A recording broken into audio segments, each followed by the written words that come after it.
Madam, madam, কি ব্যাপার তুমি এখানে? আমি অফিসে গিয়েছিলাম, ওখানে ম্যাডামকে দেখতে পেলাম না, তাই বাড়িতে আসলাম। ম্যাডাম কোথায়? প্রীতি বাড়িতে নেই, যা বলার আমাকে বলো। সামনের সোমবারে আমার বিয়ে। ম্যাডামের জন্য আমার পুরো জীবনটা পাল্টে গিয়েছে, তাই আমার বিয়ের প্রথম কার্ডটা ম্যাডামকে দিতে চাই। ওরা রাত হবে, তুমি বাড়ি চলে যাও। না না, আমি একবারে বিয়ের কার্ডটা দিয়েই যাবো।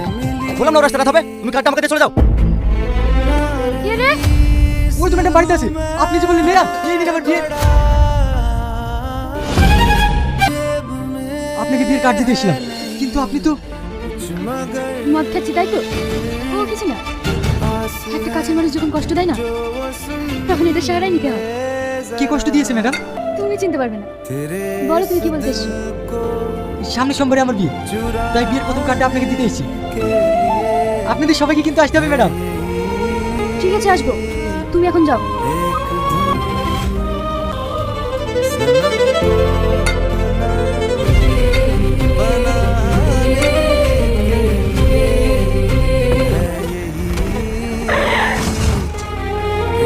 Oh my God!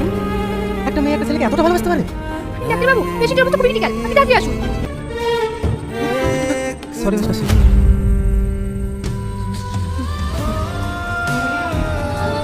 তুমি কেঁদো না, আমি মনে হয় আর বাঁচবো না। না না, আমি তো কিছু দেবো না, তোর ভাই এখন বেঁচে আছে। না ভাই, আমি জানি আমি বাঁচবো না, কিন্তু তার আগে তোমাকে একটা কথা বলতে চাই। বল।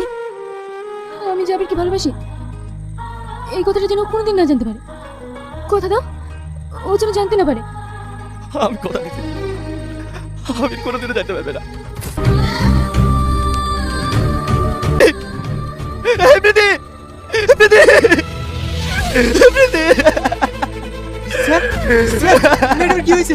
প্রীতি আর বেঁচে নাই। ম্যাডাম, কথা বলেন না ম্যাডাম, এই একবার কথা বলেন না ম্যাডাম, ম্যাডাম।